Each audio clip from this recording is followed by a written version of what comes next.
Bonjour à tous, bien-aimés. Merci encore pour tous vos messages d'encouragement que vous me communiquez. Vraiment que le Seigneur soit glorifié à travers les cœurs qu'il peut toucher à travers ces messages. Je vous invite d'ailleurs non seulement à les écouter, mais plus encore à prendre le temps, vous aussi, de méditer votre Bible sur les messages qui sont partagés pour eh bien, vous aider à approfondir. Et ce que je dis là en 10 minutes, ce n'est comment dire, une petite part de toute la richesse qu'il y a dans chaque passage biblique, dans chaque verset. Donc, vraiment, je vous encourage à être des amoureux de la parole, des amoureux de la méditation de la parole de Dieu. Sur ce, je vous invite à ce qu'on puisse partager dans Romains chapitre 11. Romains chapitre 11, je vais lire dans ma version Bible du Semeur. Je vais lire à partir du verset 17. Il nous est dit ceci: « Ainsi en est-il d'Israël. Quelques branches ont été coupées. Et toi qui par ton origine païenne étais comme un rameau d'olivier sauvage, tu as été greffé parmi les branches restantes. Et voici que tu as part avec elles à la sève qui monte de la racine de l'olivier cultivé. Ne te mets pas pour autant à te vanter aux dépens des branches coupées. Et si tu es tenté par un tel orgueil, souviens-toi que ce n'est pas toi, qui porte la racine, c'est elle qui te porte. » Verset 19, « Peut-être vas-tu dire, si des branches ont été coupées, c'est pour que je puisse être greffé. Bien, mais elles ont été coupées à cause de leur incrédulité. » Je répète le verset 20, « Bien, mais elles ont été coupées à cause de leur incrédulité. Et toi, c'est à cause de ta foi que tu tiens. Ne sois donc pas orgueilleux, sois plutôt sur tes gardes. Car si Dieu n'a pas épargné les branches naturelles, il ne t'épargnera pas non plus. » Verset 22, écoutez bien. « Considère donc à la fois la bonté et la sévérité de Dieu, sévérité à l'égard de ceux qui sont tombés, bonté à ton égard aussi, longtemps que tu t'attaches à cette bonté. Sinon, toi aussi, tu seras retranché. » Sinon, toi aussi, tu seras retranché. Vous voyez, c'est le type de verset où on hésite même à dire Amen à la fin du verset. Mais je dis Amen parce que c'est la parole de Dieu. Et que tout ce que Dieu nous dit, c'est pour nous reprendre, c'est pour nous corriger. Et c'est parce qu'il nous aime, c'est parce que Dieu t'aime. Qu'est-ce que nous dit ce passage? Qu'est-ce que l'on apprend à travers ce passage? Et quelle pensée le Seigneur met sur mon cœur en lisant cela? Eh bien, premièrement, d'abord, pour redonner un peu le contexte, l'apôtre Paul, le Saint-Esprit utilise l'apôtre Paul pour parler à l'église de Rome.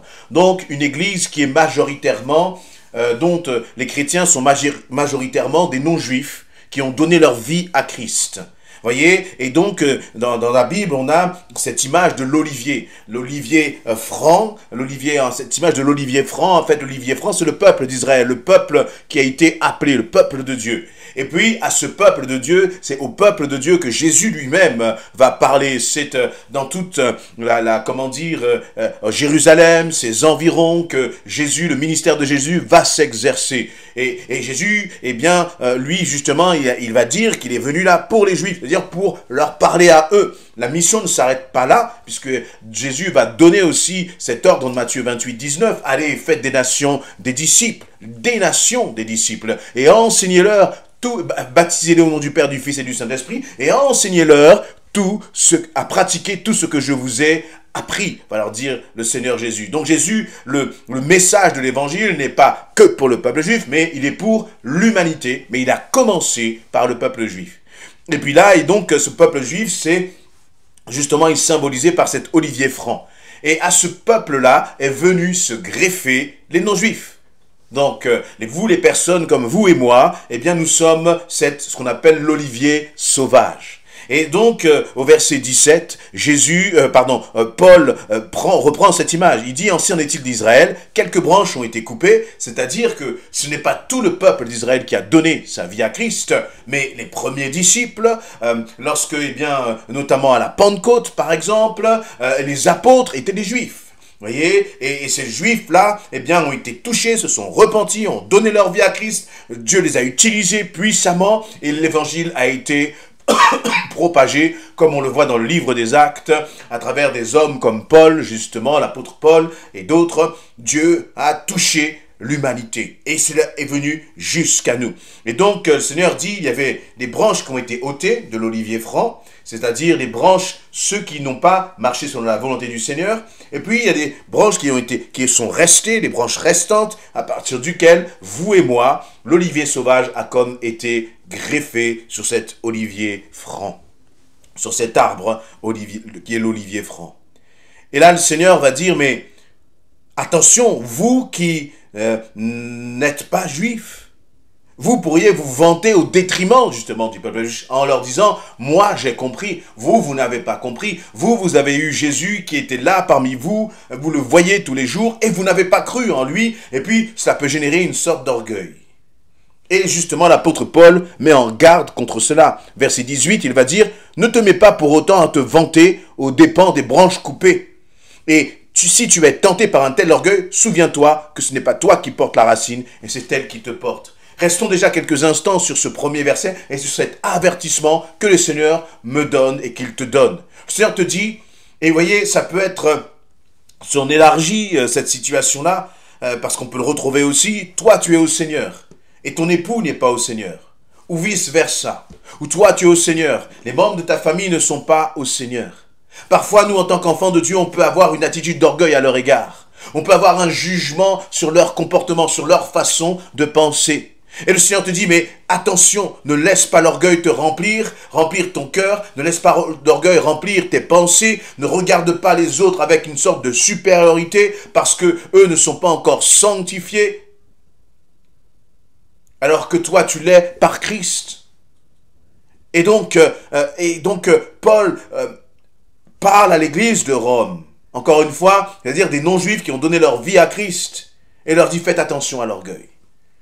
Que la sanctification, que le fait d'être appelé enfant de Dieu, ne génère pas dans nos cœurs une forme d'orgueil. Mais au contraire, cela doit générer de la compassion, cela doit générer de la compréhension, cela doit générer de la bienveillance, cela doit générer dans ton cœur, toi qui es enfant de Dieu, un amour extraordinaire. C'est-à-dire un amour qui n'est pas naturel, qui n'est pas humain. Un amour pour l'autre, pour celui qui ne connaît pas Christ, qui dépasse l'entendement. L'épouse qui est en Christ, lorsqu'elle regarde son époux, eh bien tu dois être rempli de cet amour extraordinaire. Tu me diras, mais c'est difficile parce que je vis des choses difficiles au quotidien. Oui, c'est difficile. Et c'est bien pour cela que je parle là d'un amour extraordinaire. Si tu es jeune et que c'est difficile à la maison avec tes parents, que la situation parfois te paraît insupportable, laisse-toi remplir par l'amour extraordinaire de Jésus-Christ. Et voyez, cet amour extraordinaire ne peut pas cohabiter avec l'orgueil, ne peut pas cohabiter avec le jugement. Il est inutile de pointer le doigt vers celui qui ne connaît pas Christ et de dire, mais il est mauvais. Oui, il est mauvais, parce qu'il est comme toi avant que tu rencontres Christ. Il est comme moi avant que je rencontre Christ. Et voyez, à force de dire que l'autre est mauvais, ça génère en nous une forme d'orgueil. Et là, l'apôtre Paul dit, faites attention, faites attention. Et continuons notre lecture, et il rappelle justement que au verset 19, si des branches ont été coupées, eh bien, non, pardon, verset 20, je vais passer au verset 20, elles ont été coupées, ces branches ont été coupées à cause de leur incrédulité. Et toi, c'est à cause de ta foi que tu tiens. Ne sois donc pas orgueilleux, sois plutôt sur tes gardes. Celui justement qui commence à sombrer dans l'orgueil, il risque de tomber. Et si tu es là où tu es, dans ta relation avec le Seigneur, si aujourd'hui tu es enfant de Dieu, ce n'est pas parce que tu as fait quelque chose de bien, non, c'est parce que tu as placé ta foi en Christ. Placer sa foi en Christ, c'est reconnaître aussi que tout n'est que par grâce. Et recevoir cette grâce, ça ne vient pas de nous-mêmes, ça ne vient pas de toi-même, mais c'est simplement parce que tu as accepté de mettre ta confiance dans le Seigneur. Et en même temps, il dit, mais ceux que j'avais appelés, je les avais appelés, ils faisaient partie de cet olivier franc. Le problème, ça a été leur incrédulité. Et toi, où en es-tu maintenant? Est-ce que tu es encore incrédule, peut-être face à certaines situations? Peut-être que tu faisais partie de cet olivier franc, c'est-à-dire tu faisais partie de cette branche qui était attachée à l'olivier. Tu faisais partie de ceux qui étaient attachés au Seigneur. Et il s'est passé quelque chose dans ta vie. Il y a une circonstance difficile. Il y a eu une épreuve, une déception qui a fait que finalement, eh bien, tu n'as plus passé ta foi dans le Seigneur. Et tu as été comme cette branche qui a été comme coupée du tronc. Une branche isolée. La branche isolée, elle ne va pas tout de suite devenir sèche. Mais c'est petit à petit. Au début, elle va rester verte quelques jours. Mais petit à petit, elle va se dessécher. Et le Seigneur te dit, ne laisse pas justement l'orgueil penser que tu es quelqu'un. Même si le Seigneur t'utilise puissamment. Non, ce qui fait que tu es attaché à Christ, c'est ta foi. C'est ta foi. Et d'ailleurs, c'est à tel point important et crucial que, eh bien, le Seigneur va dire, car Dieu n'a pas épargné les branches naturelles, il ne t'épargnera pas non plus. Et verset 22, considère donc à la fois la bonté et la sévérité de Dieu, sévérité à l'égard de ceux qui sont tombés, et bonté à ton égard aussi longtemps que tu t'attaches à cette bonté, sinon toi aussi tu seras retranché. Dans ces quelques versets-là, le Seigneur nous met en garde. Il dit, si tu marches dans l'incrédulité, il parle à quelqu'un qui est enfant de Dieu, il ne parle pas à un païen. Vous voyez, le contexte là est qu'il parle à quelqu'un qui est enfant de Dieu.